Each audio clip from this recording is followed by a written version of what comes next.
Bueno, este día ha sido de gran movimiento, ¿no? Y no solo en lo que aconteció en la evacuación, sino me parece que en diabetes este día lo dedicamos a eso. Y este gran movimiento, como ven ustedes, lleva implícito pues avances terapéuticos. Si yo lo planteo de alguna manera en forma muy particular y de repente yo empiezo a hablar, que ahora voy a hablar sobre un nuevo fármaco que tiene un lugar dentro de la terapéutica de diabetes. Por eso ahora el punto es que dice actualidad en terapéutica de diabetes tipo 2.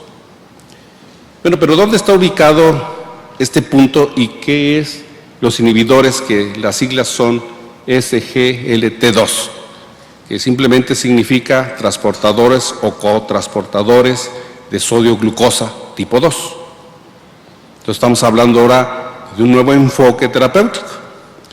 Y si esto es así, bueno, ¿de dónde y o por qué surge este medicamento? Entonces, evidentemente que vamos a hacer una revisión y aquí los ubico. En toda esta revisión menciono aquí de repente pues el riñón. Y ahora, bueno, pues el riñón, ¿qué tiene que ver con diabetes? Y obviamente hablaremos de estos transportadores y obviamente hablaremos qué evidencia clínica sustentan a este tipo nuevo de medicamentos. Pero ¿dónde está fundamentado? Y aquí quise respetar un poco esta diapositiva, porque ya las que le presenté ya tenía implícito el macrófago y el adipocito. ¿Sí? ¿Se recuerdan que yo agregué y ya de aquí en adelante tendrá que ser así? Pero ahorita no quise quitar el foco porque vean que de alguna manera nos tratamos de enfocar en diabetes tipo 2 al déficit o al defecto fisiopatológico que identificamos. Este es el enfoque actual. Simplemente lo hemos analizado. Si existe, por ejemplo, disminución de secreción de insulina, pues usamos medicamentos que incrementen secreción de insulina, ¿no? Si existe resistencia a la insulina, pues nos dirigimos a disminuir la resistencia a la insulina. En el caso particular de este nuevo medicamento que ahora está orientado hacia el riñón, vean que el defecto fisiopatológico es que existe un incremento de la reabsorción de glucosa. Por lo tanto, cuando se empezó a analizar este punto, se veía, bueno, ¿y qué tanto contribuye a que haya hiperglucemia en el paciente con diabetes tipo 2? Este punto que ya se identifica. Y de allí surgió todos estos estudios que les voy a mostrar. Entonces, el defecto fisiopatológico que existe en el enfermo con diabetes tipo 2 es que existe un incremento en la reabsorción de glucosa. Esto debe quedar muy claro, es un nuevo mecanismo que se identificó como un defecto fisiopatológico, por lo tanto lo podemos intervenir. Y fíjense ustedes, y de una vez adelanto que lo repetiré después, es totalmente independiente de que sí hay mayor cantidad de insulina o sí disminuimos resistencia a la insulina. Es decir, es totalmente independiente el punto al cual el medicamento ahora se dirige específicamente a este punto de reabsorción de glucosa. Y de allí que la efectividad sea diferente.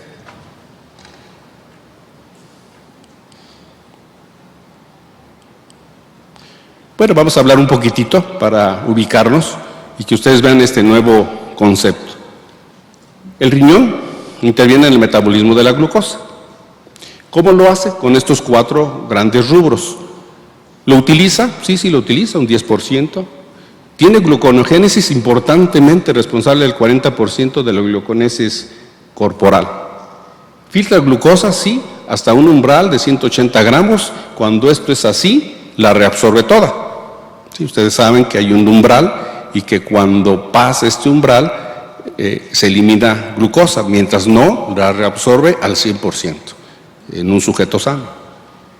Y bueno, y así es como se expresa.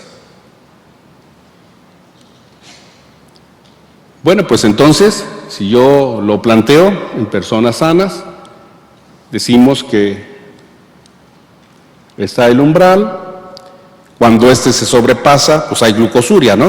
O sea, creo que esto es un fenómeno que lo hemos manejado desde hace mucho tiempo y que, bueno, finalmente, cuando empieza a aparecer en nuestro enfermo una situación de glucosa en orina, en un nivel plasmático habitualmente entre 130 y 300. Es muy variable, esto es una gran variabilidad, pero finalmente se va a expresar con glucosa en la orina.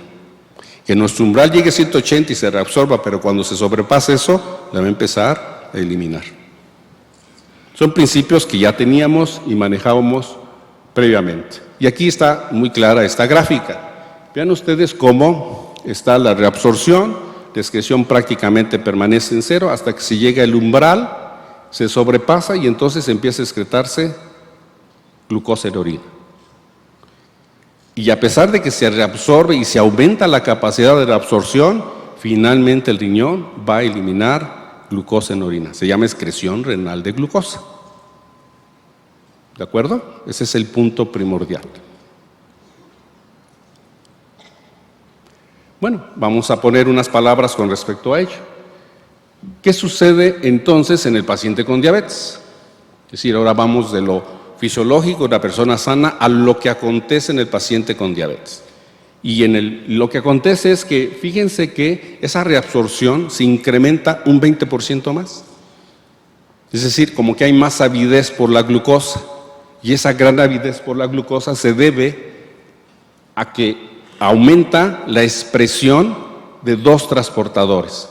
Uno ya conocido, que es el glucotransportador, que también es 2, y el nuevo que estamos ubicando, que es el transportador de sodio-glucosa tipo 2. Este transportador es pasivo y este es un transporte activo. Y entonces estamos viendo que este incremento de la reabsorción, por eso el defecto fisiopatológico es incremento en la reabsorción de glucosa. Este es el efecto fisiopatológico y este es lo que estoy expresando. Y se debe fundamentalmente a que aumentan o se sobreexpresan estos dos tipos de transportadores. Por lo tanto, fíjense cómo es concluyente. Un umbral aumentado es una respuesta contraproducente. Lo ideal es que no se expresara ni se eliminara la glucosa, ¿no? Pero no, se sobreexpresa. Esto es lo que existe como variante en el paciente con diabetes tipo 2. Y por lo tanto, si se reabsorbe más, pues obviamente hay hiperglucemia. Así de fácil se concluyó, por lo tanto, que puede pasar si inhibimos el glucotransportador, el de sodio-glucosa. ¿Qué pasa si inhibimos el transportador tipo 2 de sodio y glucosa?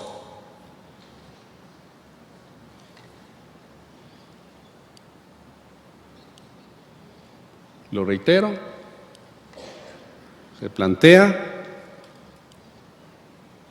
y este es lo que se observa. Si lo grafico esas palabras previas, vean ustedes cómo una persona sana y qué es lo que acontece por esa sobreexpresión de estos glucotransportadores y de sodio y glucosa, cómo se incrementa la absorción de glucosa en el riñón.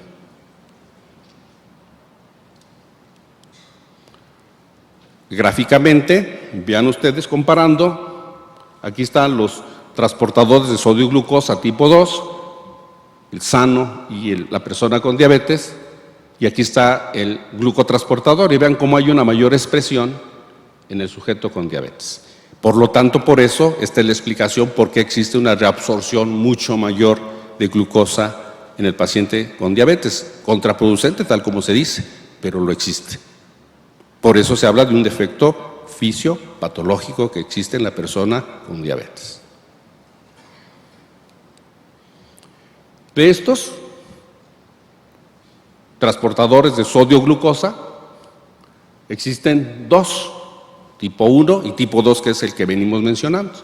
Si analizamos algunas características de estos, y yo las expreso, vean ustedes cómo el tipo 2 se expresa fundamentalmente a nivel renal, tiene una afinidad disminuida, pero tiene una alta capacidad de transporte. Y ahorita veremos qué tan importante es esto. El tipo 1 predomina en el intestino, también hay en el riñón en menor proporción, y si yo hablo de porcentajes, El 90% en el riñón es tipo 2 y solo 10% es tipo 1. Y al revés en el intestino. En el intestino predomina el tipo 1. Aquí lo expreso gráficamente. Vean ustedes dónde está ubicado. Entonces tenemos la nefrona, tenemos el túbulo proximal, segmento 1, segmento 2 o 3, el asa de Henle y el tubo colector. Y finalmente, en un sujeto normal, estos dos transportadores, en el 90% que existe de absorción de glucosa en un sujeto normal, se debe al tipo 2 y un 10% se debe al tipo 1. Por lo tanto, en este caso, la terapéutica, debido precisamente a esta capacidad, se orientó a inhibir el transportador tipo 2. ¿Ok? Solo expresión en el riñón y, como lo expresé antes, más en el intestino que en el riñón, el tipo 1. Y si aquí observamos nada más simplemente gráficamente cómo actúa ese transportador de sodio-glucosa, si lo animamos un poquito, está el sodio, ese transportador va a jalar el sodio, lo va a jalar, y al momento que jala el sodio y que pasa, va a jalar, se activa el proceso de la bomba de sodio-potasio, jala la glucosa, se absorbe el sodio y jala la glucosa entra y después finalmente es transportada pasivamente por el glucotransportador. Entonces, este es un transporte activo y este es un transporte pasivo de la glucosa. Como ya se vio en la gráfica previa, en el paciente con diabetes tipo 2, este está sobreexpresado y este está sobreexpresado y por eso se incrementa la reabsorción de glucosa.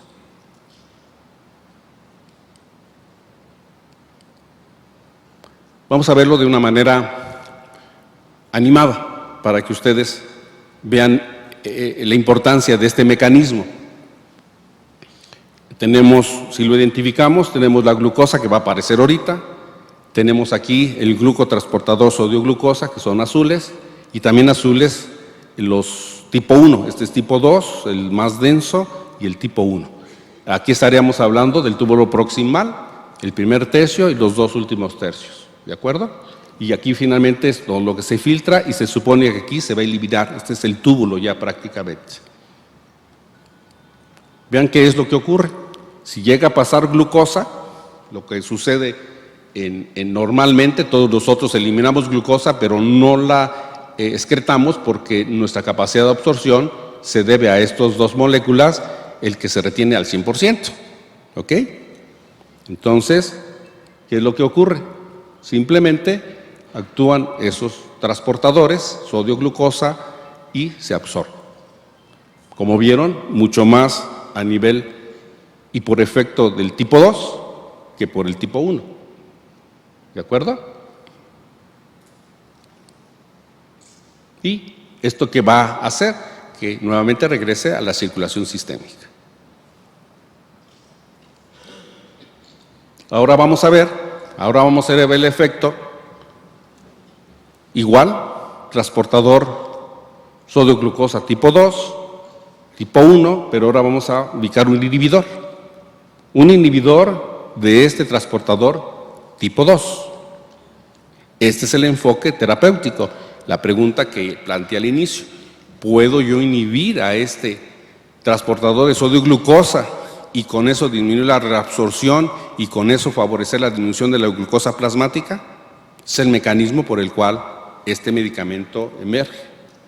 Y entonces, si lo animo yo, nuevamente la glucosa, acuérdense que en este caso está inhibida y finalmente no se absorbe. Poca cantidad se absorbe, pero la mayoría se elimina. ¿Y qué efecto es el que se va a tener, que es el que nosotros buscamos como clínicos? Que disminuya la glucosa plasmática. ¿Ok? Ese Eso es lo que nosotros buscamos como clínicos. Y entonces estamos empleando ahora un medicamento que está orientado hacia ese déficit o ese defecto fisiopatológico que es incremento de la absorción tubular de glucosa, y por lo tanto, si yo inhibo a este transportador sobreexpresado de sodio-glucosa tipo 2, pues voy a favorecer que haya glucosuria y disminuya la glucosa plasmática plasmático. Y bueno, y aquí ya empleé otra cosa. Resulta que si yo empleo este nuevo fármaco, pues la glucosuria ya no es como la interpretamos, ¿no? O sea, deja de tener en ese paciente no lo usaremos como un indicador clínico, obvio, ¿no? Sí, porque pues lo que ahora cambió el concepto, que la glucosuria ahora nos va a ayudar a favorecer la disminución de la glucosa plasmática.